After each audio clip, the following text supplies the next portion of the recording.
კონფლიქტით დაზარალებული მოსახლეობის უფლებრივი მდგომარეობით დავიწყებ. 2025 წელს კონფლიქტით დაზარალებული მოსახლეობა კვლავ არაერთი გამოწვევის წინაშე იდგა, როგორც ცენტრალური ხელისუფლების მიერ კონტროლირებად, ისე ოკუპირებულ ტერიტორიებზე. სამწუხაროდ საკუთრების უფლების დარღვევა ყოველდღიურ გამოწვევად რჩება საოკუპაციო ხაზის მიმდებარე ცხოვრები მოსახლეობისთვის. კვლავ გრძელდება საოკუპაციო ძალების მიერ უკანონო ეგრეთ წოდებული ბორდერიზაციის პროცესი. საანგარიშო წელს ოკუპირებული ცხინვალის მიმართულებით რუსეთის საოკუპაციო ძალებმა 60 კილომეტრზე მეტი სიგრძის მართულხარდები გაავლეს.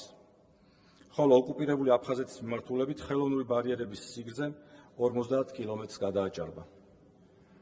გამოწვევად რჩება საოკუპაციო რეჟიმის მიერ ეგრეთ წოდებული საზღვრის უკანონო კვეთის ბრალდებით, როგორც აფხაზეთის, ისე ცხინვალის რეგიონის მიმართულებით პირთა უკანონო დაკავებები და დაპატიმრებები. ოფიციალური მონაცემებით 2025 წელს საოკუპაციო ხაზზე ცხინვალის რეგიონის მიმართულებით 32 პირი, ხოლო ოკუპირებული აფხაზეთის მიმართულებით 40 პირი დააკავეს. 2025 წელს საქართველოს ოკუპირებულ ტერიტორიებზე უკანონო პატიმრობაში იმყოფებოდა 15 მოქალაქე, მათგან 11 ოკუპირებულ ცხინვალში და 4 ოკუპირებულ აფხაზეთში. აღნიშნული სტატისტიკა ცხადყოფს, რომ წინა წლებისგან განსხვავებით, როდესაც უკანონოდ დაკავებული პირების განთავისუფლება ძირითადად ადმინისტრაციული სამართალდარღვევის დადგენით და შესაბამისი ჯარიმის დაკისრებით შემოიფარგლებოდა, ბოლო პერიოდში გახშირდა გრძელვადიანი უკანონო პატიმრობების შემთხვევები.